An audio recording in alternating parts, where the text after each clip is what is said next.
여러분, 우리가 죽으면 다 끝난다, 죽으면 끝이다, 이런 이교도적인 생각을 가지고 살면 우리가 예수를 믿을 필요가 하나도 없어요. 예수를 믿는 가장 큰 이유는 오늘 11절에 나타난 대로 어찌하든지 부활에 이르기 위해서. 11절을 같이 큰 소리로 시작. 어떻게 해서든지 죽은 자 가운데서 부활에 이르려 하노니. 어떻게 해서든지 우리는 부활을 목적으로 사는 겁니다.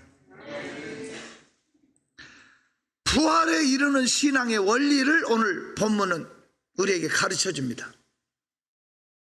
여러분, 우리가 잘 살기 위해서, 평안을 얻기 위해서, 건강하기 위해서, 행복하기 위해서 예수를 믿는다 천만에입니다. 가진 핍박, 가진 고통, 말할 수 없는 시련을 이기고, 아니 하나밖에 없는 생명을 희생해서도 예수를 믿었던 우리 선배들의 신앙 원리는 이거보다 더 가치 있는 부활. 요한복음 11장 25절에 나는 부활이요 생명이니 나를 믿는 자는 죽어도 살겠고 살아서 나를 믿는 자는 영원히 죽지 아니하리니. 내가 이것을 믿느냐고 묻습니다. 예수님이 부활하셔서 7번 모습을 나타내신 500명이 보는 가운데 하늘로 승천하기까지 부활의 완전한 몸을 입고 제자들이 골방에 숨어서 문을 잠그고 벌벌 떨고 있는데 주님은 그들 가운데 나타나셨습니다. 야, 우리가 부활하신 예수 봤다 하니까 의심 많은 도마가,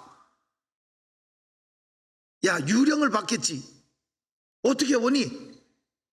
그렇게 할 때 주님이 나타나서 도마야, 너 이리 가까이 와서 내 못자국을 만져봐라. 믿음 없는 자가 되지 말고 보고 믿는 자가 되라. 의심 많은 도마는 재미있는 것이 주님의 공생애 동안에 한 번도 예수님을 주님이라고 부른 적이 없어요. 랍비라고 불렀어요. 그는 선생으로 알고 따랐습니다. 부활하신 주님을 만져본 후에 처음으로 나의 구주, 나의 주시오, 나의 하나님이라는 고백을 하죠, 도마가.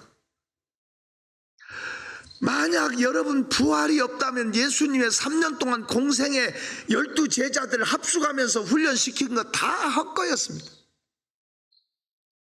예수님 십자가 지실 때 그들은 다 도망갔습니다. 다 고기잡이하러 일터로 찾아갔습니다. 엠마오로 내려갔습니다. 부활하신 주님이 그들을 모으셨고, 부활 때문에 그들은 하나밖에 없는 생명을 초기와 같이, 아니 12제자 중에 다 순교를 했습니다. 한번 생각해 봐요. 왜? 부활이기 때문에. 부활 생명을 여러분 진짜 발견한다면 이 세상 그 어떤 가치보다 부활이 우선하다는 걸 알면 그것을 위해 살 겁니다. 오늘 부활에 이르려는 삶의 목표를 가지고 함께 나아갔으면 좋겠어요. 놀랍게도 오늘 본문 12절을 보면 시작.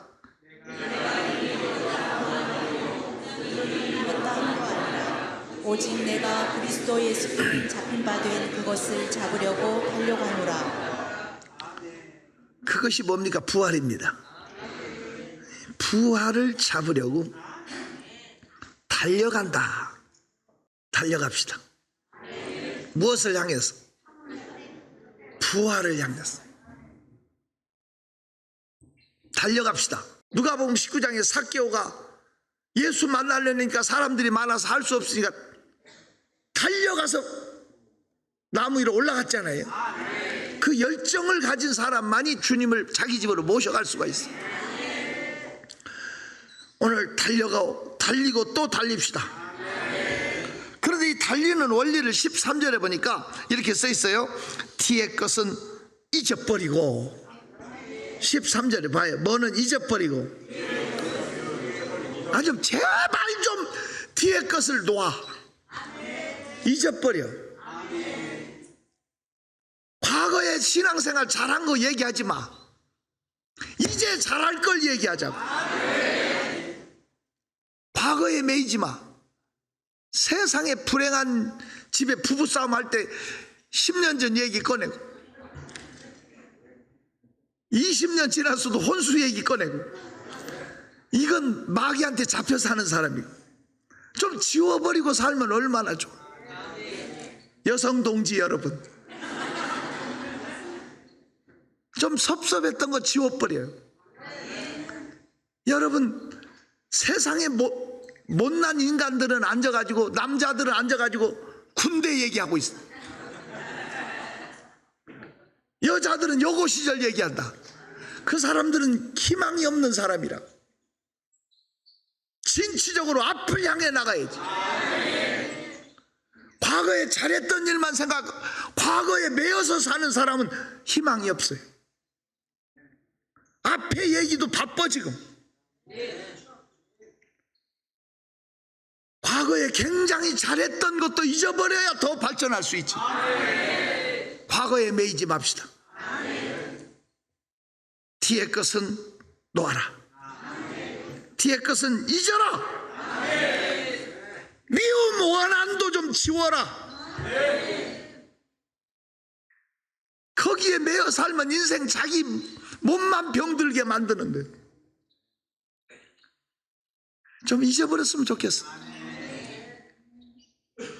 과거의 실패 지우고, 나는 안 되는 사람, 못하는 사람, 무능한 사람이라는 생각에 자기가 벗어나야 하나님이 쓰시지. 하나님, 실수함이 없으신 하나님이 여러분을 쓰시는 것은, 하나님이 기도원을 부를 때 그 쫌생이가 포도즙 틀 밑에 숨어서 밀타작을 하고 있는데 비디한 사람에게 뺏길까 봐서 겁내가지고 그 나약한 젊은이에게 주님은 큰 용사요, 그렇다고 그랬죠. 사사기 6장 12절에 큰 용사요, 하나님이 너와 함께 하시도다. 이 사람이 300명으로 13만 5천 명을 이긴 대장수가 되잖아요. 여러분, 옆에 사람한테 큰 용사요 이렇게 한번 불러봐요. 당신은 위대한 일을 행할 사람입니다. 한번 해봐. 왜? 하나님이 함께 하시기 때문에. 하나님이 함께하는 사람은 무적의 사람이에요. 과거에 매이지 마세요. 하나님은 그의 무능함, 나약함을 보지 않으셨더라고. 그 속에 가능성을 보셨더라고. 그 속에서 미래를 보셨더라고.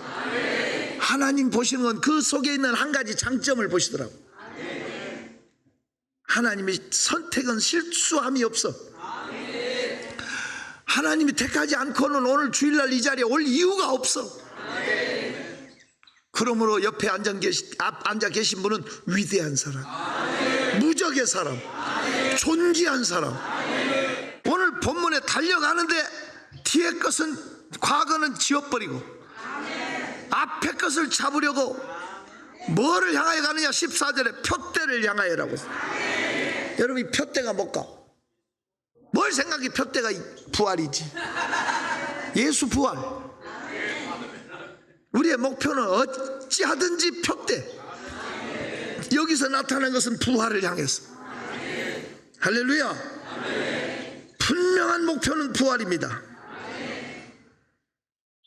부활도요, 두 종류가 있잖아요. 지옥불에 가서 영원히 사는 것도 부활이야. 그건 심판의 부활. 우리는 영생에 들어갈 생명의 부활. 요한복음 5장 28절 펴봐요. 시작. 이를 놀랍게 여기지 말라. 무덤 속에 있는 자가 다 그의 음성을 들을 때가 오나니 계속 선한 일을 행하는 자는 생명의 부활로 악한 일을 행한 자는 심판의 부활로 이 부활이 두 종류이죠. 생명의 부활이 있고 우리는 영체를 가졌다. 산 영, 우리 속에 산 영을 주께서 주셨기 때문에 짐승은 죽으면 흙으로 가고 사람은 위로 올라간다고 돼 있잖아요. 그런데 그 전에 우리 어렸을 때는 살인마 그러면 고재봉 씨라고 들어보셨어요? 그런데 이 고재봉 씨 도끼로 일가족을 다 쳐 죽이고 막 그 당시에는 고재병 하면 사람들이 벌벌 떨 정도로 살인마로 대명사였던 시절이 있었잖아요. 지금은 더 사악한 사람들이 많이 생겨버려가지고 그분은 지워진 것 같은데 고재봉 씨가 여러분 3,000명을 전도하고 죽었다는 거 알아요?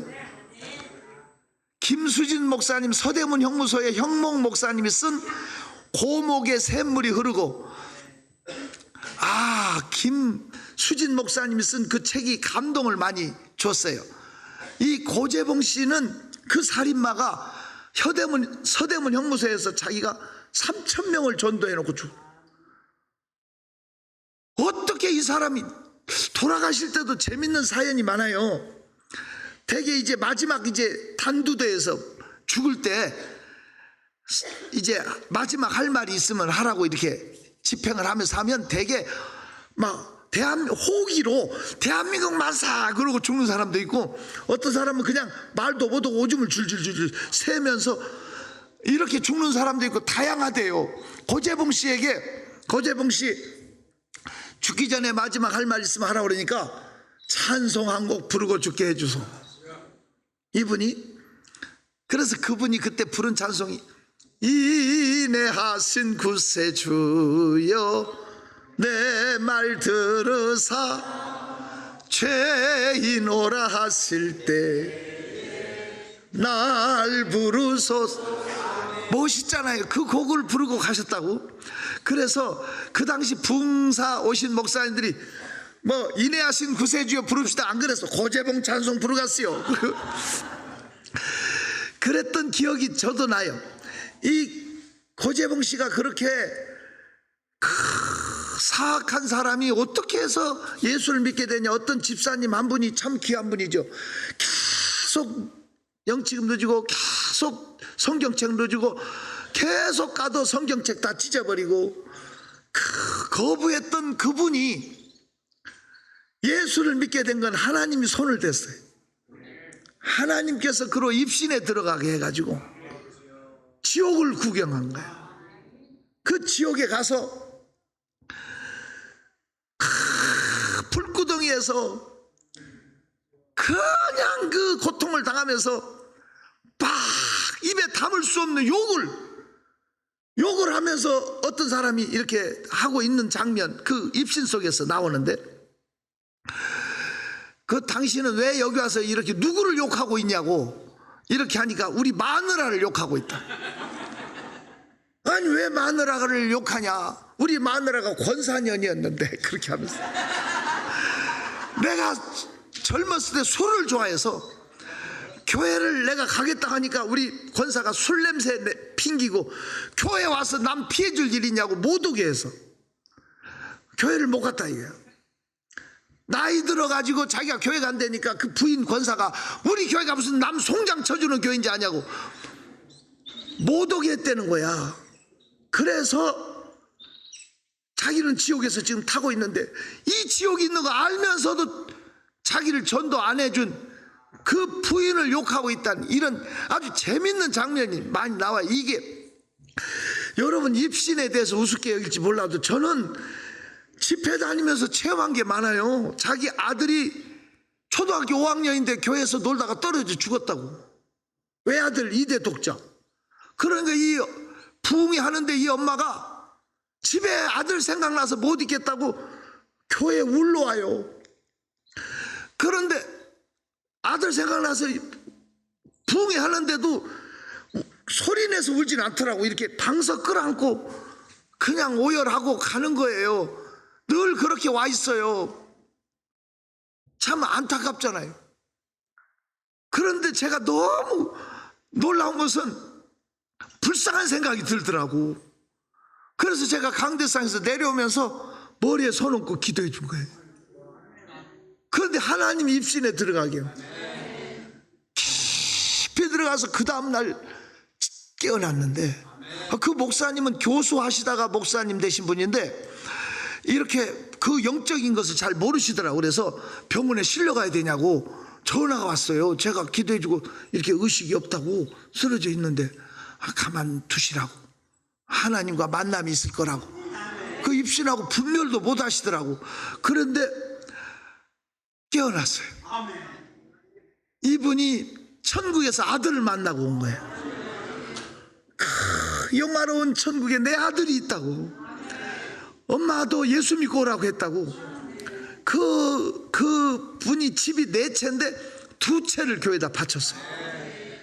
아들 교육범이고 뭐고 다 들어놓은 거 다 약해서 교회에다 바쳤어요. 이런 열매가 있었다고요. 제가 이렇게 그러면서 그 입신의 그 역사도 참 신비하더라고요. 근데 어쨌든 고재봉 씨가 지옥 구경하고 와서 싹 바뀌어버렸잖아요.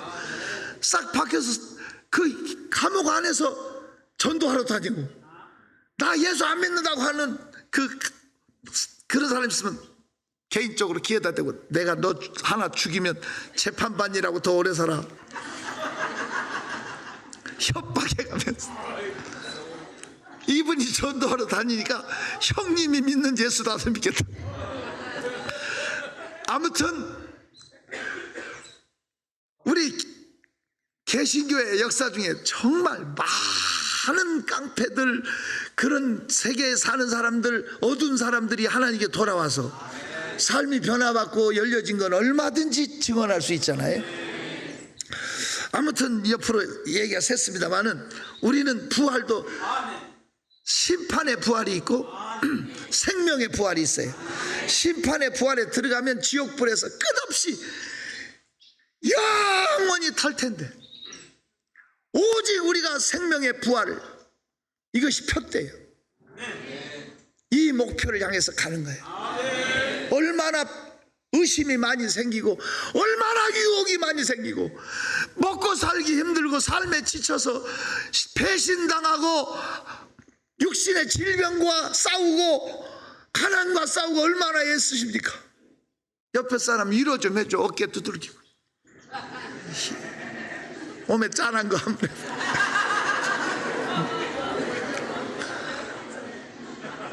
사실 힘들지요.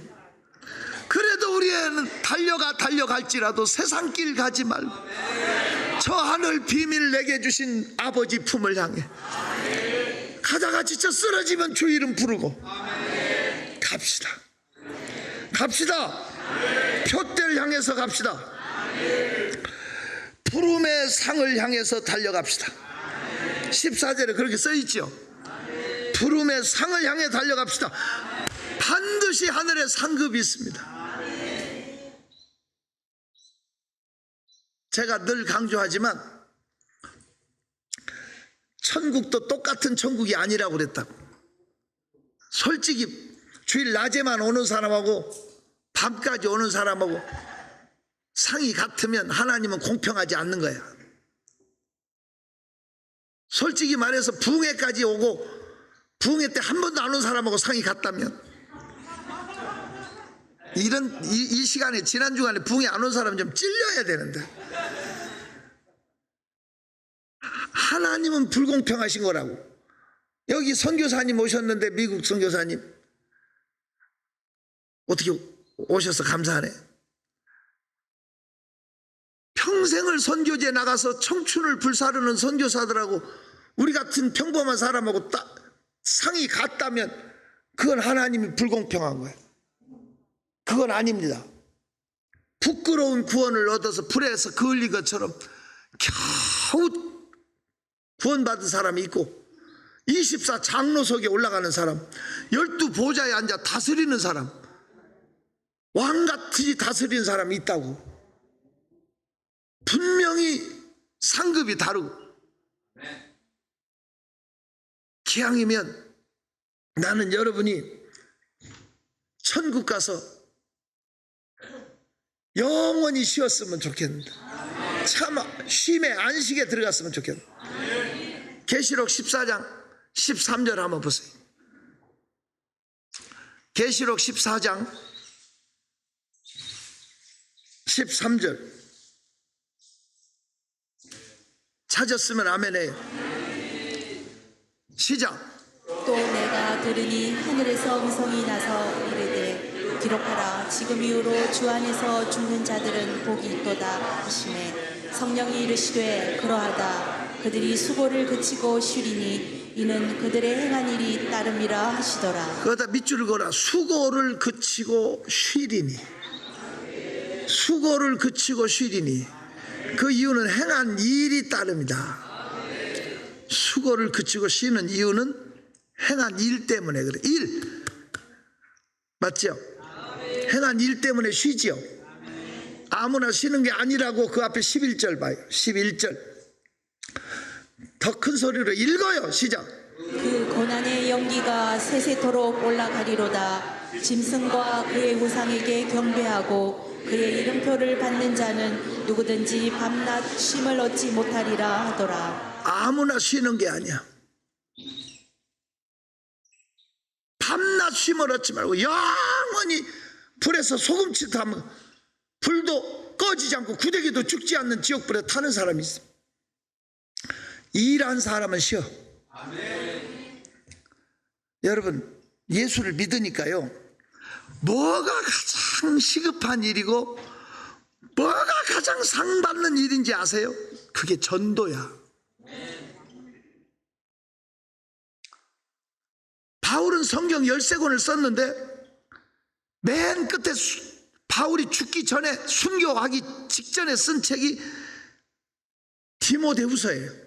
디모데후서에 보면 나는 떠날 때가 됐다, 나는 면류관이 있다 하는 고백을 했죠. 내가 선한 싸움을 다 싸우고 달려갈 길을 마치고 믿음을 지켰으니 이제 후로는 나를 위하여 의의 면류관이 예비되었다 그랬죠. 전도자의 일, 전도하는 일이라고 써 있어요. 이것이 상받는 가장 큰 일이고 우리의 직분을 다하는 거야. 그러니까 우리가 장로, 권사 여러 가지 직분을 최선을 다하지만 전도자의 일을 하며 직무를 하세요. 존경하는 성도 여러분, 전도자의 일은 미뤄서는 안 됩니다. 우리는 다 자기 직분을 다하면서도 전도자의 일을 하라.